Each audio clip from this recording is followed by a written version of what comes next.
Bem-vindos de volta à segunda parte do nosso episódio. Se você ainda não ouviu a primeira parte, vale a pena conferir antes de continuar. Quais testemunhos de santos sobre a Eucaristia foram confirmados por milagres eucarísticos? Nossa padroeira esse semestre é Santa Clara. Você pode falar um pouquinho sobre o que ela vivenciou? Sim, então, tem vários santos, vários lugares, né? Então, eu recomendo vocês entrarem na internet e colocar assim, lista de milagres eucarísticos do Beato, que vai ser santo em breve, Carlo Acutis. E aí ele tem uma lista gigantesca, né?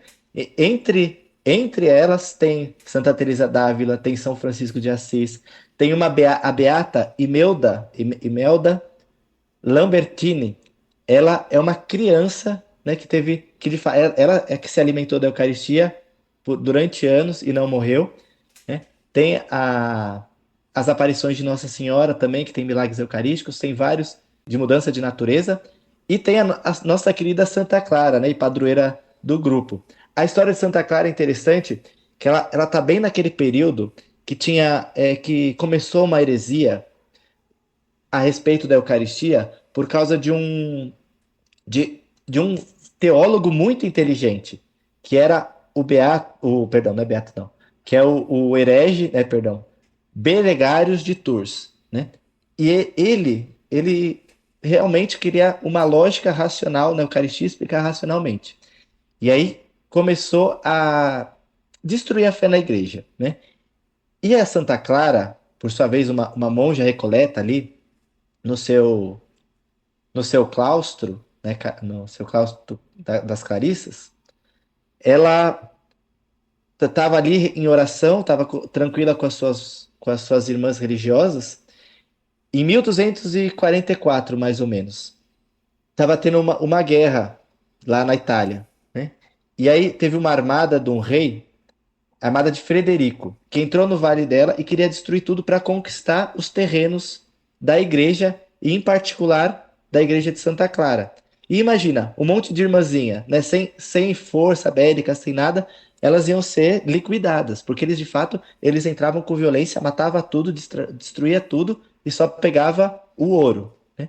E aí, quando ela se deparou com o exército na frente do seu mosteiro, ela foi, acalmou as irmãs e falou: calma, o nosso Senhor vai nos proteger, né?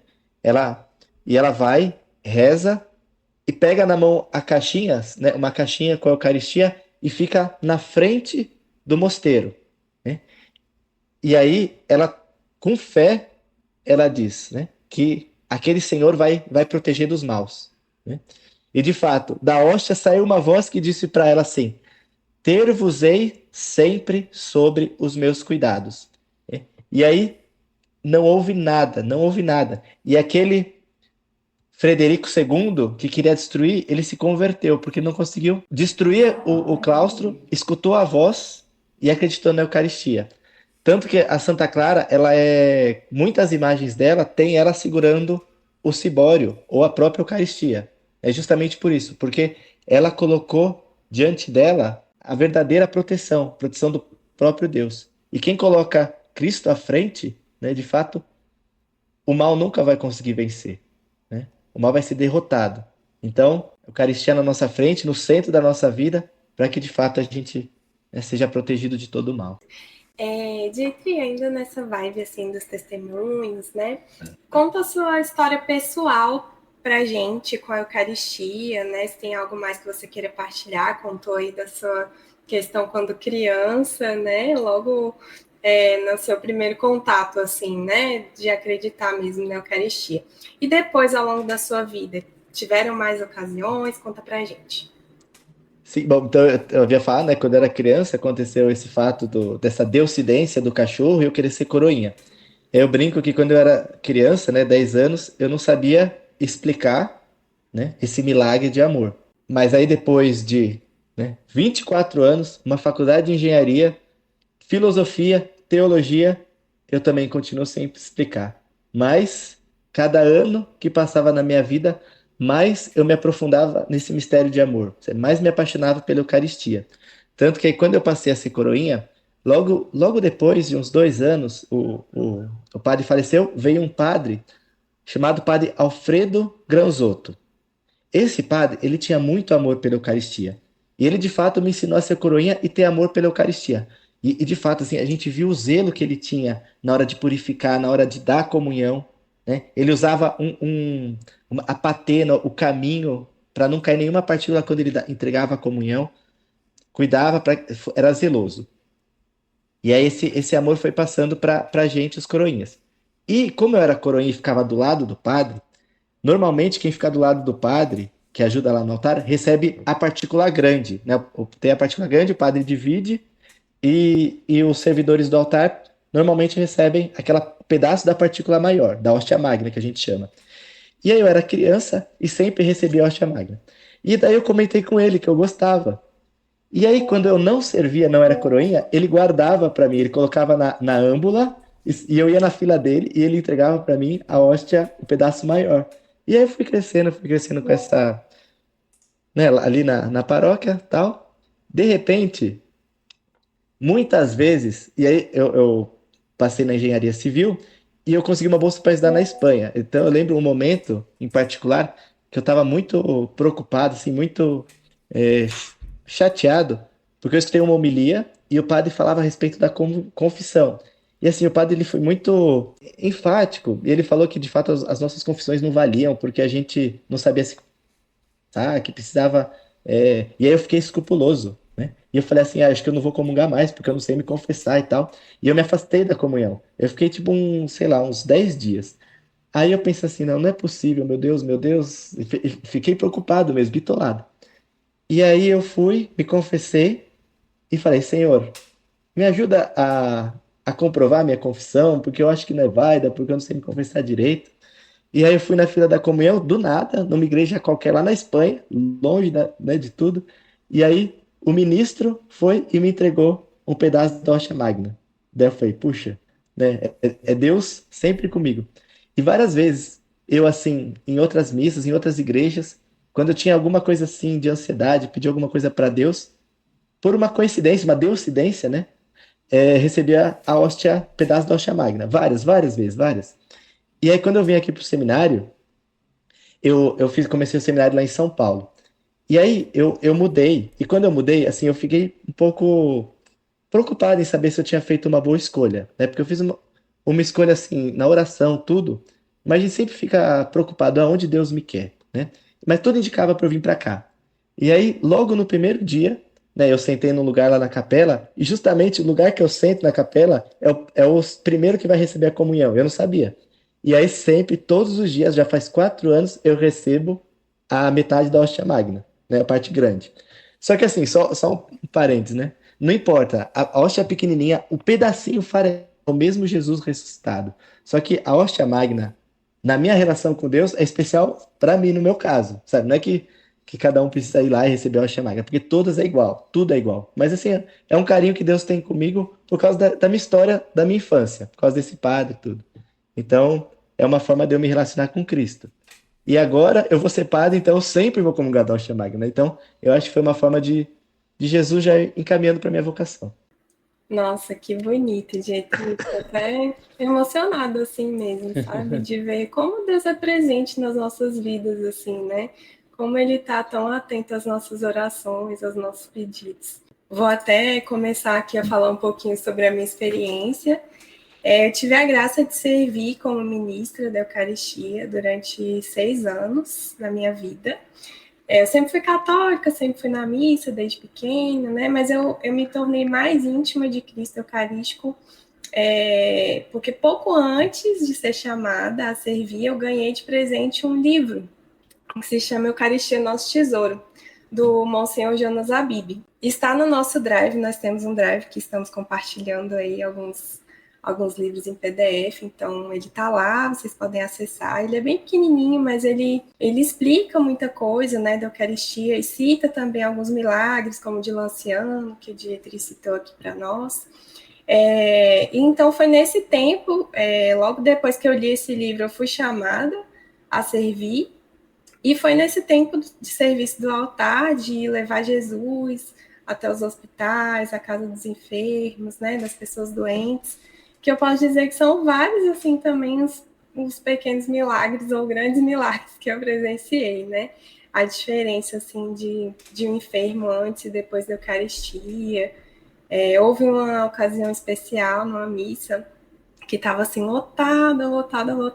Eu não sei se vocês sabem como é que funciona, né? Mas geralmente são os ministros que separam nas âmbulas as partículas que vão ser consagradas ali na missa. Então você tem que fazer uma certa matemática ali de quantas pessoas vão participar da missa para ninguém ficar sem comunhão, né? Como o Dietri disse, né? Cada pedacinho é Jesus, né? Então às vezes acontece, tá muito cheio, a gente começa ali a dividir, né? Para dar para todo mundo. E aí, a missa estava tão lotada. A gente começou a dividir, e eu estava vendo que ia acabar, que não ia dar. E eu comecei a pedir para Jesus, por favor, não deixe ninguém ficar aqui sem o Senhor, né? E realmente, gente, não sei o que houve, né? Ou melhor, sei sim. Mas deu, assim, sabe? Deu Jesus para todo mundo e ainda sobrou uns pedacinhos. Então, com certeza, tudo isso eu atribuo à presença real de Jesus, né? Cada coisa que eu vivi foi muito bonita e me tocou muito no meu particular. E aí, depois, inclusive, esse livro, né? Eu entrei no pastoreio, eu já era ministra, e aí conheci o Danilo no pastoreio, logo no primeiro dia do encontro. E aí ele, depois de um tempinho, veio falar comigo, como eu já era ministra, né? Veio falar comigo, tinha umas questões dele sobre a Eucaristia, e eu emprestei esse livro para ele. E aí vou passar a palavra para ele agora falar um pouquinho também. Gente, esse livro aí eu vou te falar, ele converte corações, porque eu sou católico de berço, conheci o Dietri, acho que foi em 2010, 2011, por aí, se eu não me engano, no acampamento de igreja. Na época eu comungava, né? Assim, fiz a Eucaristia, devia ter uns 12 anos, 13 talvez. Só que eu acho que na maior parte da minha vida eu simplesmente ia fazer o que meus pais tinham recomendado. Beleza, não tinha nenhum sentimento, nenhum amor por aquilo. Fiz o encontro do pastoreio, que foi uma experiência inacreditável. Conheci a Jaque, tivemos uma amizade belíssima que construímos ao longo desses 10 anos. E li esse livro. É um livro simples, fácil de ser lido, mas que ele abre a sua mente. E posso dizer assim que foi um marco na minha vida. Quando eu falei com a Jaque, se eu não me engano, eu já tinha falado com o padre da minha paróquia, o pároco. Eu disse que eu cheguei à conclusão de que eu não acreditava na Eucaristia, que não fazia sentido para mim. E ele falou, olha, então, ainda bem que você me disse, fique agora um tempo off, sem comungar. Aí fiquei 3 meses sem comungar, fui estudar a respeito e depois li esse livro e fiquei assim, encantado. Falei, cara, tá aí a razão da minha vida. Não tem por que ficar longe da Eucaristia, isso não faz o menor sentido. E aí teve até um outro livro que a gente já discutiu sobre, que é Todos os Caminhos Levam a Roma, que para mim é um complemento desse livro. E aí juntando os dois, eu falei, cara, eu preciso da missa. A Eucaristia está ali, é Jesus que está sempre disponível, ainda mais no Brasil. Tem lugar melhor para ser católico, para viver a nossa fé? E aí eu passei a ser um católico diferente. Realmente essa experiência com o livro mudou os meus olhos em relação à Eucaristia. Ô Danilo, você falou e também o testemunho da Jaque, eu queria concluir assim que o grande milagre eucarístico é de fato a nossa conversão. Porque, lembrando, né, São João Paulo II, a igreja, ela não cresce por proselitismo, mas por atração. Então, se de fato a Eucaristia nos transformar, nós sermos homens, mulheres, jovens eucarísticos, o quão a gente não vai transformar o mundo e o quão as pessoas não vão acreditar que, de fato, aquele alimento é o próprio Deus, né? Então, o convite é de fato esse, para que nós nos tornemos eucarísticos e assim o mundo vai ser iluminado, né? Nós seremos, de fato, sal da terra e luz do mundo, né? Então, fiquem com Deus, rezem, né, pelas vocações sacerdotais, pelas vocações de catequistas, pelas vocações na igreja, para que sejam todos eucarísticos. Obrigado, uma boa noite. Dietri, meu querido, muito obrigado mais uma vez pela sua disponibilidade, tá? Por esse show para nós sobre Eucaristia.